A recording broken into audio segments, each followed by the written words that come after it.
룻기 2장 보겠습니다. 1절부터 3절까지 받들어 읽겠습니다.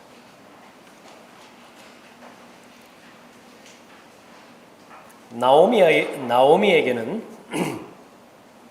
남편의 친척 한 사람이 있었으니 그는 부강한 자요 엘리멜렉 가문으로 그의 이름은 보아스더라. 모압 여인 룻이 나오미에게 말하기를 이제 나로 밭에 가게 하소서. 내가 누구의 목전에 은혜를 얻으면 그의 뒤를 따라 이삭을 줍겠나이다 하니 나오미가 그녀에게 말하기를 내 따라 갈지어다 하더라.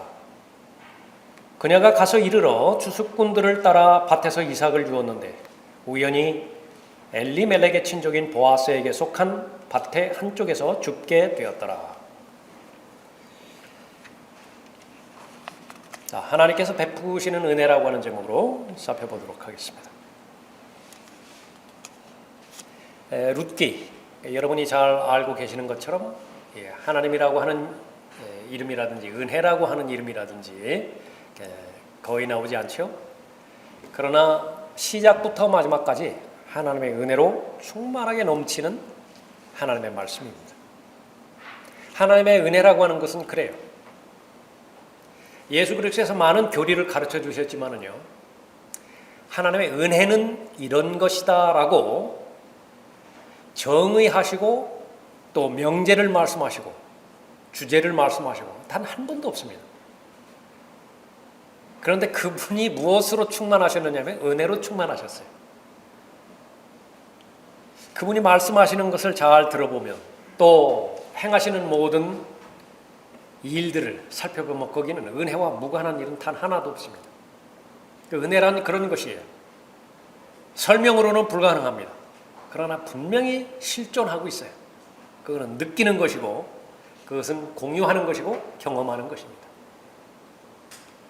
하나님의 은혜, 깊은 골짜기를 걸어가는 순간에도 하나님의 은혜는 발견할 수 있고요. 높은 산 정상을 지나갈 때도 하나님의 은혜는 변함이 없습니다. 그러니까 하나님의 은혜가 없는 곳은 없어요.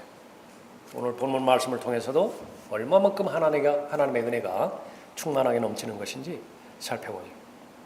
첫 번째로 하나님의 은혜는 과거를 청산하게 합니다. 기억하고 싶지 않은 과거 있죠.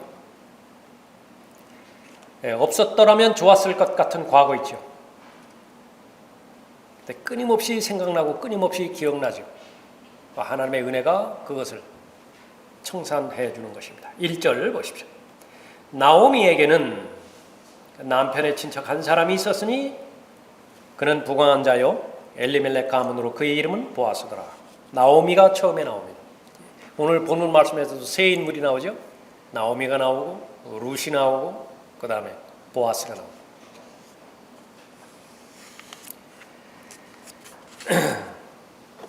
하나님과 동행하다가 그 하나님의 동행의 여정에서 떨어져 나와서 뒷걸음 쳤을 때에, 타락했을 때에 얼마만큼 비싼 대가를 치렀는지 나오미의 경우를 통해서도 잘 알 수 있습니다.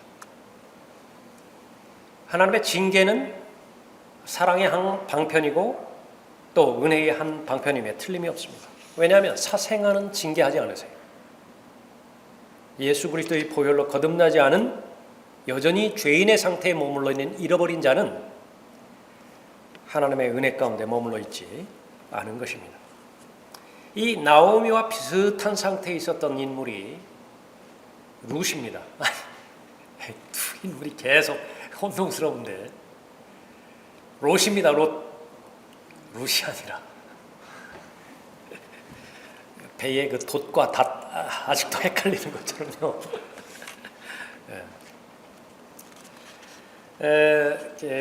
아브라함의 조카 이 롯은 믿음으로 선택하지 않았죠. 보이는 것으로 결정한 대표적인 인물입니다. 나오미 역시 마찬가지였어요. 믿음으로 결정해야 됨에도 불구하고 목표는 무엇이냐면 안정된 삶이고 안락한 삶이에요. 거룩한 삶과 깨끗한 삶이 목표가 되었어야도 불구하고 세상에서 추구하는 삶의 목표와 일치가 돼버렸죠. 그래서 롯의 경우 가장 번화했던 이집트 땅과 같은 소돔을 선택했던 것입니다. 그 결과 번성했죠. 번영했습니다. 그러나 잠깐뿐이에요. 죄의 낙을 누리는 것은 잠깐뿐입니다. 자신이 왜 칼데아 우르에서 나왔는지 그 동기를 이쯤 되면은 완전히 잊어버립니다. 그러니까 도대체 왜 그 살기 좋은 곳에서 나왔는 것인가? 성별의 동기와 목적을 잊어버려요. 그것이 바로 타락한 그 결과입니다. 그러나 똑같이 출발을 한 아브라함의 경우에는 잊지 않았죠. 오른편이나 왼편으로 치우칠 때가 물론 있었어요. 아브라함 경우에도. 그러나 오래 걸리지 않습니다. 하나님께서 간섭해 주셨을 때, 건드려 주셨을 때 즉각적으로 제자리로 돌아오게 되었죠. 모든 하나님의 자녀는 복원력이 강해야 돼요. 용수철이라든지 자침이라든지 이렇게 그 다른 방향 가리킬 수 있어요. 인생이 바로 그런 부분이기 때문에 그렇습니다. 항상 하루 24시간 1년 12단 진북 방향만을 가리킬 수는 없습니다. 그러니까 외부의 힘에 의해 가지고 다른 곳을 가리키지만은 그러나 외부의 힘이 제거가 되었을 때에는 정상적으로 가리켜야 되는 진북 방향, 그 방향을 가리킬 수 있어야 되죠. 그래 이 아브라함은 그런 사람이었어요. 그래서 믿음의 조상이라고 하는 말을 듣게 된 것이죠. 번영이 유지가 됐을 때에 그 번영에 대해서 하나님께서는 두 부분으로 나누어서 설명하고 있죠. 하나님의 뜻 가운데서 하나님의 복으로 주신 번영은요, 더욱더 하나님을 찬양합니다. 더욱더 하나님을 향해서 나아갈 수 있는 추진력을 얻을 수 있는 것이죠. 얼마나 많은 일들을 할 수 있습니까?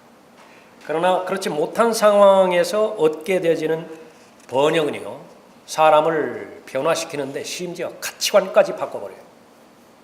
롯이 처음에 나왔을 때의 그 가치관을 완전히 바꿔버립니다. 소돔에서 성공했죠. 또 거기에 그 시장이었지 않습니까? 그 오늘날로 말하자고 한다면 그 부에 있어서나 사회적인 지위에 있어서나 출세한 거예요. 이민 가가지고 소수 10% 내에 들어가게 된 것입니다. 거기서 그 삶을 잘 살았던 것이죠. 경제적으로 성장하게 되면 사람들의 가치관에 변화가 생기는 것입니다. 라우디케아 교회가 경제적으로 여유가 있죠. 그리고 나서 경쟁의 상대가 세상이 되어버렸어요. 그 세상은 얼마만큼 오락을 제공을 해줘요. 엔터테인먼트, 재미가 있잖아요. 흥미거리를 제공해 주잖아요. 그러니까 그거 가지고 싸우는 것이 교회가 아니거든요.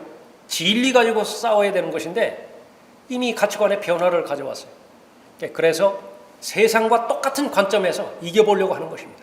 교회 가도 재밌더라 이 소리를 듣고 싶어 하는 거예요. 교회 가도 얼마든지 즐길 엔터테인먼트를, 프로그램들을 제공해 줌으로 인해서 그 사람들을 모으는 것이죠. 얼마나 많은 소위 말하는 깡통교회들이요. 들어보셨어요? 깡통교회? 작년 기준으로 해서 500개가 넘었다고 그러는데 그 수가 더 늘어났을 것입니다. 이게 유지가 안 되는 교회예요. 빚 얻어다가 이 교회를 지었는데 그것이 예상대로 안 된 것이에요. 장소만 늘리면 사람들이 그 사이즈를 보고서 올 것이라고 그렇게 생각을 했는데 안 되는 거예요. 작년 기준으로 해서 교회들이 은행 이자로 나가는 돈이 3조 원이에요. 헌금이죠. 헌금 3조 원이 이자로 다 나가버리는 것입니다. 세상과 경쟁하기로 그렇게 시작한 교회들의 그 결론이기도 하죠. 롯은 소돔까지 이르렀죠. 소돔에 와서 성공을 했지만은 그러나 하나님 앞에 드리는 헌신에서 실패했기 때문에 반드시 거둬야 됩니다. 그러니까 무엇을 심든지 어쨌든 거둬야 돼요. 그러나 심었다고 한다면 많이 거둬요. 그것만 거두는 것이 아니에요. 많이 거둔다고. 하나님의 은혜는 과거를 청산하게 하는 것인데 어떤 과거를 청산하게 하는 것이냐? 헌신하지 않은 대가를 치르게 합니다. 그러니까 모든 하나님의 자녀들은요, 헌신하지 않았을 때 헌신하지 않은 대가를 치르게 함으로 인해서 그 기반 위에서 다시 하나님의 은혜를 받을 수 있도록 인도해 주는 것입니다. 한 번 큰 사건을 맞이했죠. 사로잡혀 갔어요. 아브라함의 그 손길을 통해 가지고 다시 구출을 받았는데 그때 정신 차렸어야 됐다고. 그런데도 여전히 정신 차리지 못했던 것입니다. 그것은 하나님께서 주시는 자비예요. 기회예요. 사람마다 다 다르지요. 그 기회를 잡아서 얻을 수 있어야 되는 것입니다. 얻기 위해서 선택을 했는데 얻기 위해서 선택을 했다고요. 근데 다 잃어버렸어요. 결국은 그 소중한 재산들 다 잃어버렸고요. 또 사람에게는 관계만이 남는 것인데 관계 다 잃어버렸습니다. 사위와의 관계 여러분들이 잘 알고 계시죠? 아내는 어떻게 됐어요? 소돔 기둥이 돼버렸죠. 딸들은 또 어떻게 됐어요? 아브라함의 원수가 돼버렸잖아요. 무엇 때문에 그렇게 된 것인가? 바로 이 헌신하지 않고 세상적인 기준을 자기 기준으로 받아들였을 때에 세상이 그 사람을 통제해 버린 것입니다. 아브라함은 히브리서 11장에서 믿음의 영웅들, 믿음의 용사들 그 전당에 기록되어 있죠. 얼마나 영예스럽습니까? 명예로워요. 롯은 없다고요. 베드로의 기록이 아니었다고 한다면 롯은 과연 구원받은 사람인가 의심할 정도로 아무런 삶의 간증이 없었던 사람이죠. 그러나 하나님의 은혜는 롯을 의인으로 불러주세요. 오늘 본문에서 나오미도 마찬가지입니다. 그렇게 암울했던 과거를 다 돌이켜서 청산하게 하고 이제는 복의 장소로 인도해 주셨죠. 2장 1절에서 나오미가 다시 한번 등장을 하는 것입니다. 과거를 청산하지 않고서 일어설 수 있는 사람은 아무도 없어요. 특히 영적인 영역에 있어서는 그렇습니다. 그래서 하나님 앞에 무엇인가 결격 사유가 있다고 한다면 그것이 제거되지 않고서는 진행이 될 수 없어요. 하나님께서는 그때까지는 시간이 아무리 흐른다 하더라도 기다리시는 것입니다. 계속 기다리세요. 그 방해물이 제거될 수 있도록 자백을 통해서건 회개를 통해서건 아니면 스스로 고침을 받는 과정을 통해서건 기다리시는 것입니다. 하나님의 은혜 가운데 여러분들도 인정을 하셔야 돼요. 여러분들이 고의적으로 하나님의 인도하신 가운데서 이탈이 되었죠. 마음 중심에 하나님 한 분만이 계셔야 되는데 다른 것이 스멀스멀 기어들기 시작했을 때 방치했다고요. 그랬을 때 즉각적으로 단절되는 것은 말씀과 기도의 생활이 단절이 되어지죠. 얼마나 어렵습니까? 얼마나 부담스러워요. 얼마나 힘이 들어요. 그러니까 그 부분들을 회복하게 됐을 때에 하나님의 은혜와는 무관하게 그냥 내가 자백했으니까 회복이 됐겠지. 그런 것은 없어요. 대전제가 되는 것은 하나님께서는 신실하시다라고 하는 대전제가 되었기 때문에 자백하면 회복시켜 주시는 것이 주체가 되시는 분이 바로 그 부분이시다. 간혹가다 경험하실는지 모르지만요, 자백했는데도 자백한 것 같지 않아요. 회개했는데도 회개에 합당한 열매가 내 안에서 발견되지 않아요. 그럼 어떻게 해야 되죠? 다시 자백해야 되나요? 조금 전에 했잖아요. 그럼 진실되게 자백하지 않은 것인가요? 그럼 진실되게 자백한 것은 또 뭔데요? 얼마나 어렵게 만듭니까? 그 부분이. 그러나 그런 것과는 상관없이 내가 진실된 마음으로 하나님 앞에 정직한 마음으로 하나님께서 제시해 주셨을 때 또 지적해 주셨을 때에 헌신하지 않은 대가에 대한 책임이라고 하나님께서 말씀해 주셨을 때 그 사실을 말씀드린 경우에 얼마나 가볍고 얼마나 명쾌하게 마음이 회복되어지는지 그러니까 그 부분들을 경험하는 것은 틀림없는 하나님의 은혜이죠. 나오미의 경우가 바로 그랬습니다. 자, 하나님의 은혜 어떻게 또 역사하죠? 두 번째로 하나님의 은혜는 현재 일을 시작하게 하십니다. 이제는 일어나게 하시고 일어나는 걸어가게 하시는 것입니다. 2절 보십시오. 모압 여인 룻이 나오미에게 말하기를 이제 나로 밭에 가게 하소서. 내가 누구의 목전에 은혜를 얻으면 그의 뒤를 따라 이삭을 줍겠나이다 하니 나오미가 그녀에게 말하기를 내 따라 갈지어다 하더라. 나오미가 베들레헴을 떠나서 모압으로 갔다가 다시 돌아왔지만은 여전히 현실적인 상태는 좌절과 또 실망의 늪에서 회복되지 못했을 것이라고. 무슨 힘이 있겠어요? 당연히 이치적으로는 돌아왔지만은 사람은 마음이잖아요. 정서가 있잖아요. 그것이 사람이잖아요.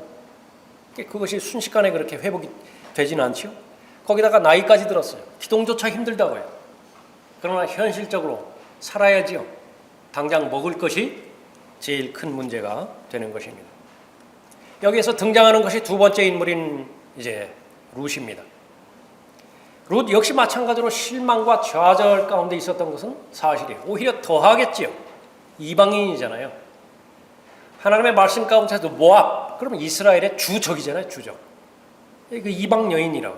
이방 여인이 와서 현실적으로 살아가야 되는 것인데 이민 조건에 아무것도 부합되는 것이 없어요. 전혀 환영받을 요소가 없다고요. 그런 상태에서 이제 하나님의 은혜를 통해서 회복되어져 가고 계속해서 치유되어져 가는 과정입니다.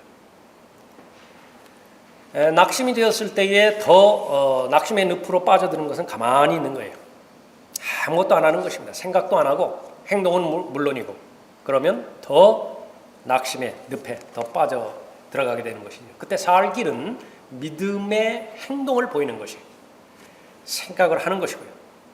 일어설 수 있으면 일어서는 것입니다. 걸어갈 수 있으면 걸어가는 것입니다. 캐블이라고 하는 사람이 설교자인데 이 부분에 대해서 한 말입니다. 당신이 우울함으로 억눌려 있는 자신을 보게 될 때 벗어날 수 있는 최선의 방법은, 모두가 다 이런 부분 빠지죠.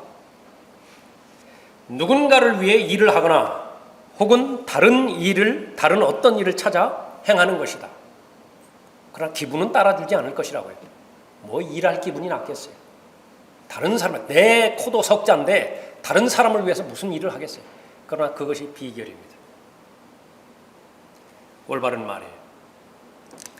룻은 지금 이제 들에 나가서 이삭을 줍기를 원했죠. 먹을 음식이 필요했기 때문에 그런 것입니다.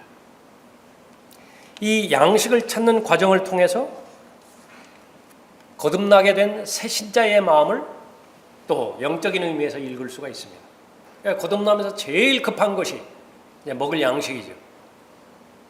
베드로전서 2장 2절에서 순수한 말씀에 젖을 사모하라라고 하는 그 말씀은 바로 그 부분입니다. 이 하나님의 은혜가 일을 시작하게 하는 것인데, 일을 할 수 있는 여건이 지금 전혀 갖추어주지 않습니다. 지금 타국인이고요.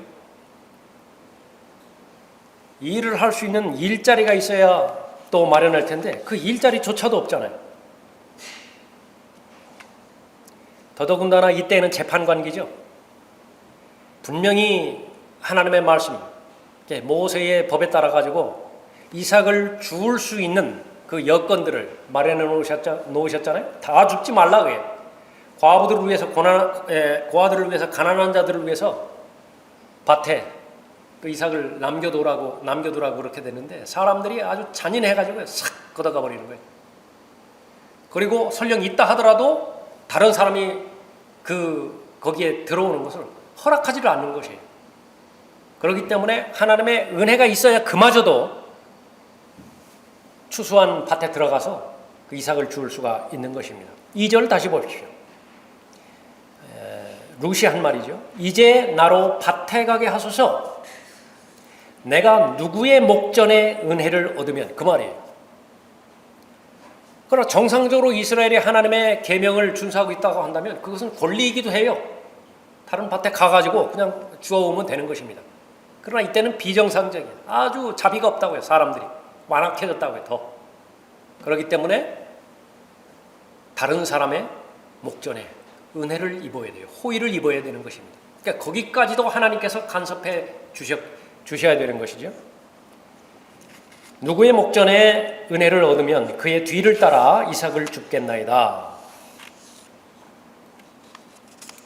많은 사람이 룻과 같은 그런 입장에서 무엇인가를 일을 시도해보려 한다 하더라도 그것이 과연 잘 될까? 또 하나님께서 그 일을 허락해 주실 것인가? 걱정 아닌 걱정을 하게 되는 것인데 이것은 영적인 현실입니다. 이제 나로 밭에 가게 하소서.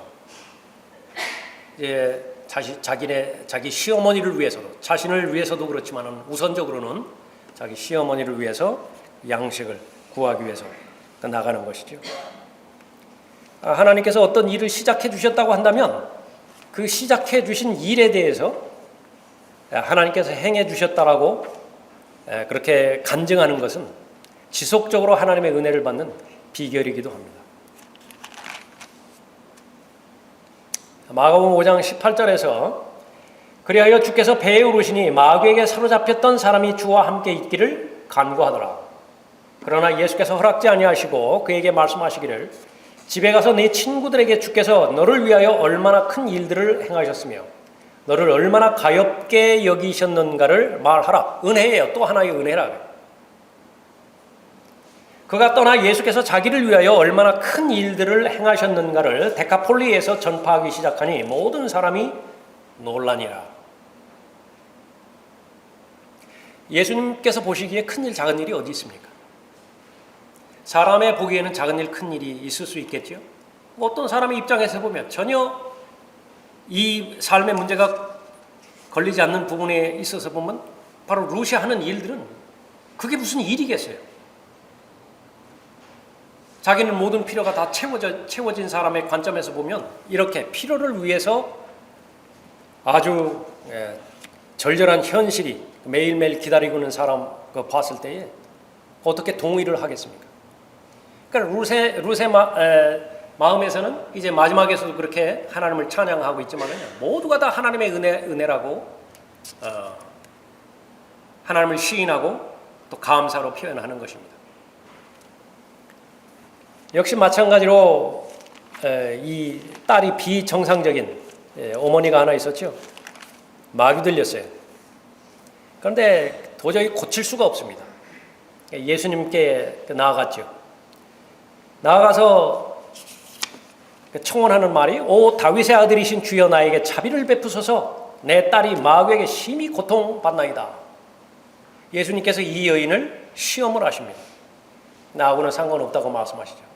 그런데 그때에 바로 이 여인이 은혜를 끝까지 놓지 않죠. 무엇이라고 말합니까? 그 여인이 말하기를 그러하옵니다 주여 그러나 개들도 그들 주인의 식탁에서 떨어지는 부스러기를 먹나이다 라고 하니 이것은 음식도 아니에요. 어떻게 먹다 보니까 부스러기가 생겼고 그거 떨어지면 개들이 먹는 그 정도 성격이라고 해요. 그러니까 일반 사람들이 생각할 땐 그건 은혜도 아니에요. 그게 뭐예요? 은혜예요. 그러나 이 마귀 딸을 둔 어머니 입장에서는 그보다 큰 은혜도 없어요. 그 부스러기가 저에게 필요합니다. 사람들은 이 부분을 놓고 부스러기 은혜라고 하는 말을 붙였다. 하나님께서 아주 귀히 높이시는 사람입니다. 특징이에요. 예수님께서는 어떻게 평가하시죠? 예수께서 대답하여 그 여인에게 말씀하시기를 오 여인아 내 믿음이 크도다. 부스러기라고 말했는데 크도다. 내가 바라는 대로 될지어다라고 하시자 내 딸이 그 시각부터 낫게 되니라. 현재 나는 움직여야 된다고요. 현재 나는 정상적인 생각을 하기 시작해야 돼요. 현재 나는 일어서야 되고 걸어가야 되는 것입니다. 하나님의 은혜가 그것을 가능하게 하는 것입니다. 위에도 말씀드렸지만 얼마나 평상시 매일매일 크게 힘을 들이지 않는다 하더라도 행해지는 그런 일들 그것은 얼마나 자연스럽게 받아들입니까? 그러나 그것은 하나님의 은혜예요. 역시 또 하나님의 은혜라. 그래서 은혜는 한량이 없어요. 무한해요. 인류의 그 역사를 그렇게 아름답게 장식했던 인물들 많이 역사 가운데서 회자되는 인물 가운데 헬렌 켈러이죠. 18살이 됐을 때에 두 감각기관을 완전히 잃어버렸습니다. 보지 못하고 듣지 못해요. 성격이 좋지 못했죠. 어떻게 통제가 불가능해요. 그 부모들이 개인 선생을 고용을 했는데 튜터를 고용을 했죠. 앤 설리반이라고. 처음에 물을 손등에다가 적셔놓고 그때의 지혜가 있었겠죠. 손바닥을 펴서 거기다가 물이라고 하는 말을 철자를 적어줬어요. WATER.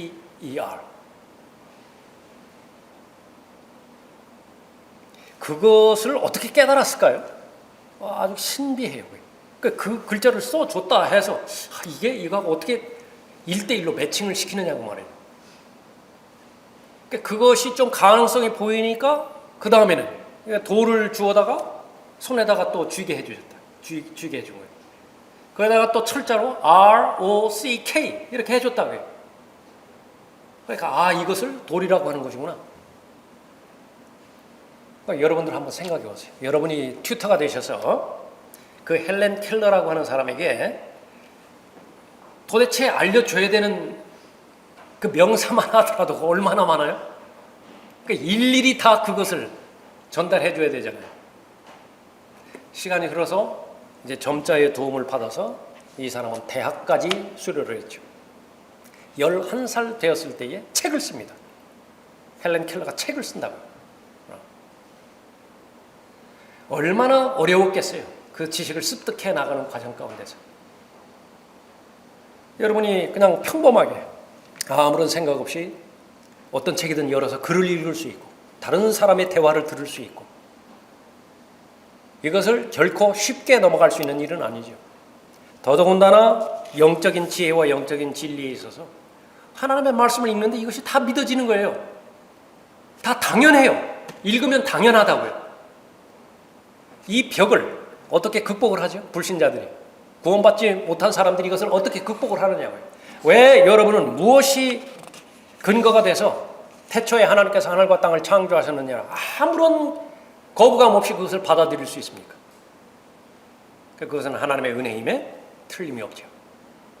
룻이 바로 하나님의 은혜 가운데서 현실적으로 매일매일 살아갈 수 있는 것, 그것은 하나님의 은혜의 역사입니다. 마지막 세 번째로 하나님의 은혜는 미래의 소망을 발견하게 하는 것입니다. 3절 보십시오.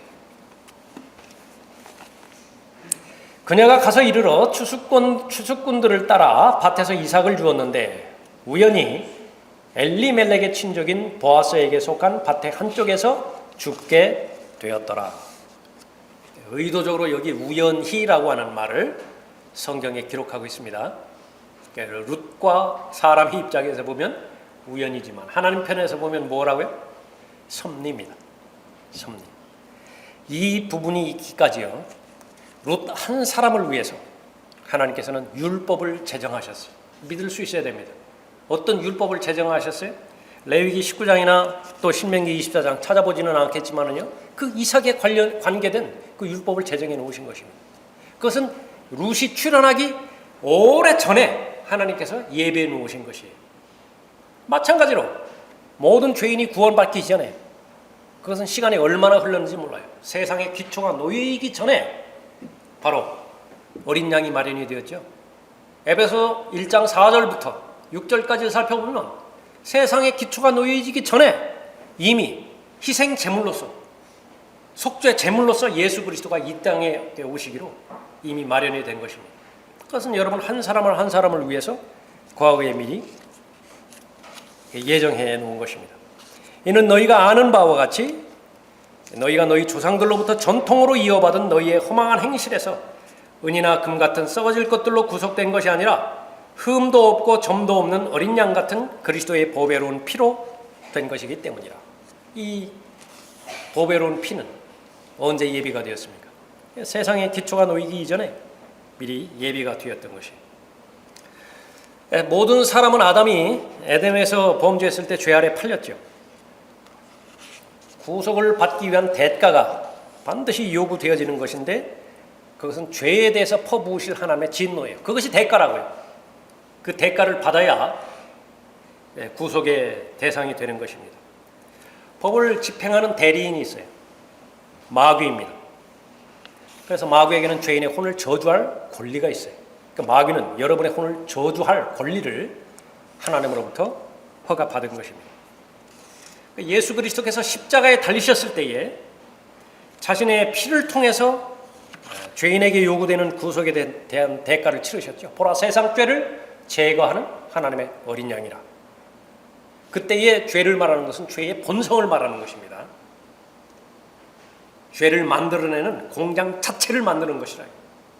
그러니까 그것이 해결된 것이 바로 갈보리 십자가에서 예수 그리스도의 보혈로 보혈이 흘려진 것이에요. 창세기 1장 1절에서 하나님께서 하늘과 땅을 창조하셨느니라. 그 역사가 기록되어 있지만요, 그 역사 이전에 하나님께서 실행하신 일이 있다고요. 그것은 무엇인가? 예수 그리스도를 세상에 보내셔서 죽게 하시는 것이에요. 그것이 선행되어지는 역사였던 것이죠. 하나님께서 세상의 기초를 놓으시기 이전에 우리로 사랑 안에서 그분 앞에 거룩하고 흠없게 하시려고 그리스도 안에서 우리를 택하시요. 그래서 이제는 예수 그리스도를 믿을 수 있는 모든 사람은 바로 예수 그리스도의 보혈이 적용되어서 이제 죄 문제가 해결될 수 있도록 그렇게 해주신 것이죠. 계속해서 좌절과 절망 사이에서 살아갈 때에 하나님께서는 아무리 사소해 보인다 하더라도요, 그 만남에도 개입하셔요. 사람들과의 만남이 있습니다. 지금 누구를 만난 거예요? 보아스를 만났죠. 보아스는 예수 그리스도를 예표하는 가장 정확한 인물인 것입니다. 예수 그리스도를 만났는데 구원받지 못할 영역이 어디가 있어요? 예수 그리스도를 만났는데 부족한 부분이 어디 있습니까? 보아스에 대해서 1절에서 무엇이라고 소개하고 있죠? 나오미에게는 남편의 친척 한 사람이 있었으니 그는 부강한 자요 엘리멜렉 가문으로 그의 이름은 보아스더라. 그래 이제 구속할 수 있는 것은 친족만이 구속할 수 있죠. 그 권리를 가지고 있는 사람이에요. 보아스라고. 예수 그리스도께서 천사로 오지 않으셨죠. 사람으로 오셨습니다. 그렇기 때문에 우리의 친족이 되신 것이 구속할 수 있는 자격이 그렇게 있게 되어지는 것이죠. 그러나 하나님의 은혜를 깨닫지 못한다고 한다면요, 그냥 스쳐 지나가는 사람이에요. 오늘날에도 역시 마찬가지입니다. 여러분이 지금까지 살아오시면서 얼마나 많은 사람들을 만났습니까? 셀 수 없을 정도로 많은 사람들을 만났죠. 그러면 여러분의 가치관을 한번 두시자고요. 어떤 만남을 가장 귀중한 만남으로 보시겠어요? 하나님께서 중요하다고 말씀하신 그 중요성에 두는 사람입니다. 친구가 중요합니다. 사람은 친구가 없으면 안 돼요.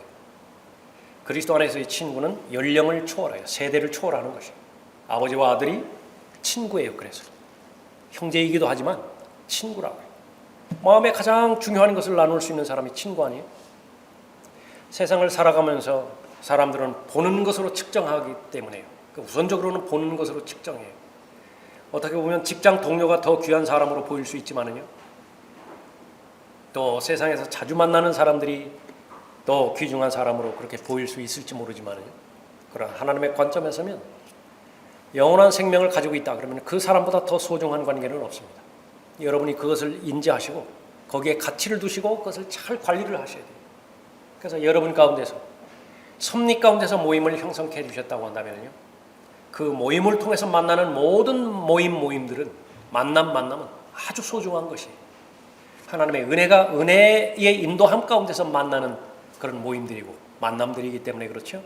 그러니까 여러분에게 하나님께서 복을 주시기 위해서, 여러분의 모든 삶의 필요를 채워주시기 위해서 섭리 가운데서 허락하신 그런 만남과 모임인 것입니다. 소중하게 생각하시고 분명히 하나님께서 나에 대한 뜻을 실행하실 때 그 모든 만남들을 사용하실 것이라고, 그 만남들을 통해서 필요들을 공급해 주실 것이죠.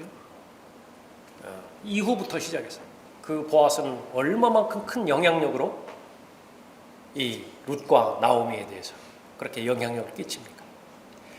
비단 이 보아스만이 해당되는 것이 아니에요. 소중하지 않은 사람이 어디 있어요? 하나님의 허락하신 섭리 가운데서 만나는 모든 모임, 그것이 바로 하나님의 은혜인 것입니다. 보아스도 하나님의 섭리 가운데 있었고요, 이 보아스는 부자로부터 시작되는 것이지만 아주 부강한 자라고 소개하고 있고 존경받는 사람입니다. 권위가 있는 사람이죠. 모두가 다 예수 그리스도를 예표하고 있습니다. 예수 그리스도 만난 모든 사람들, 가장 귀한 만남이죠. 그것이 의미가 있기 위해서는 그리스도 안에서 만나는 모든 모임들도 가장 귀한 하나님의 은혜의 섭리 가운데서 만나는 하나님의 허락하심이라고 믿는다고 한다면 여전히 은혜 가운데 있는 것입니다. 자, 여러분 개인에게 이제 하나님의 은혜를 적용시켜 보십시오. 얼마든지 실족할 수 있고 또 믿음의 길에서 이탈할 수 있죠. 하나님의 은혜 가운데서 헌신하지 않은 대가를 치르게 하세요. 예수 그리스도의 보혈로 하나님의 신실하심의 약속의 말씀으로 인해서 다 말끔하게 다 정결하게 해주시는 것입니다. 그 하나님의 은혜는 바로 이제 새롭게 시작할 수 있는 일어서게 하고 걸어가게 하고 밭에 들어가게 하고 일을 시작할 수 있도록 해주시는 것이죠.